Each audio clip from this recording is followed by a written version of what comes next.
Butterfly அவ்வளோ நல்லா இருக்கு. அதெல்லாம் பார்க்கவே ஃபுல்லா ஃபிளார்ஸ் வச்சு தான் டெக்கரேட் பண்ணிருக்காங்களே.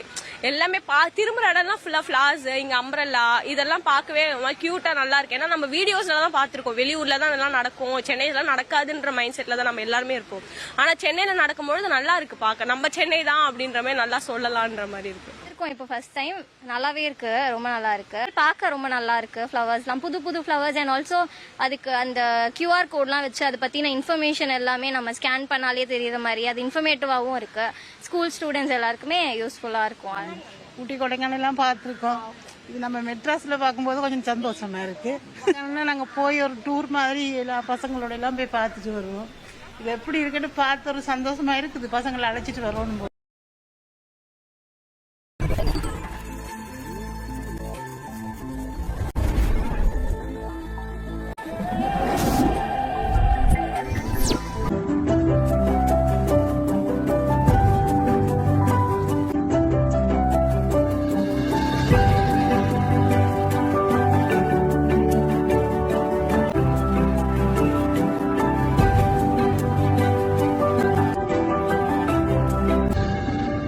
செம்மொழி பூங்காவுக்கு நாங்க நிறைய வாட்டி வந்திருக்கோம். சின்ன வயசுல நான் இங்க தான் இருந்திருக்கேன். இது செம்மொழி பூங்காவான்ற மாதிரி பெரிய டவுட் ஆயிடுச்சு. ஏன்னா அவ்வளோ ஃபிளார்ஸ் வச்சு பயங்கரமா டெக்கரேட் பண்ணி வச்சிருக்காங்க.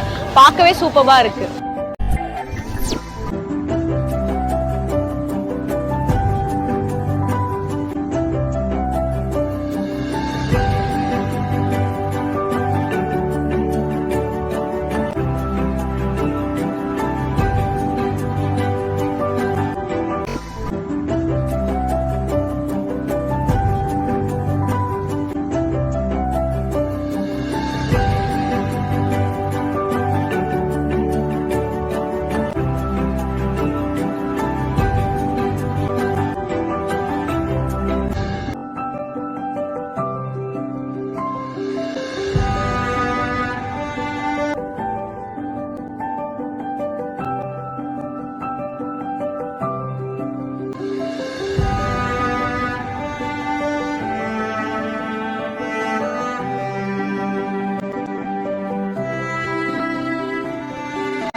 திமுக ஆட்சி இருந்திருக்காது என எதிர்க்கட்சித் தலைவர் எடப்பாடி பழனிசாமி பேசிய நிலையில் காலிக்குடம் உருண்டால் அதிகம் சத்தம் போடும் என முதலமைச்சர் மு க ஸ்டாலின் பதிலடி கொடுத்துள்ளார். பழனிசாமி அவர்களே, காலிக்குளம் உருண்டா சத்தம் அதிகமா தான் வரும்.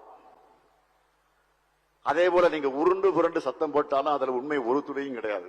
சொன்னதையே திரும்ப திரும்ப வாழைப்பழங்கள் தெரியும் உங்களுக்கு, கவுண்டமணி காமெடி தெரியும் உங்களுக்கு, வாழைப்பழங்கள் அது மாதிரி சட்டமன்றத்தை திரும்ப திரும்ப சொன்னார். நான் இப்ப ஊரிடத்தில் நின்று சொன்னேன், நான் முதலமைச்சராக இருக்கிற வரை அந்த திட்டத்திலே தமிழ்நாட்டை பொறுத்தவரைக்கும் நாங்கள் அனுமதிக்க மாட்டோம்னு தெளிவா சொன்னேன். அதுக்கடுத்து இன்னொன்னு சொன்னார், அரசை விமர்சனம் செஞ்சு சத்தம் போட்டு பேசினது சத்தம் போட்டு பேசினார், சபையில வாய்க்கிழியே பேசினாரு.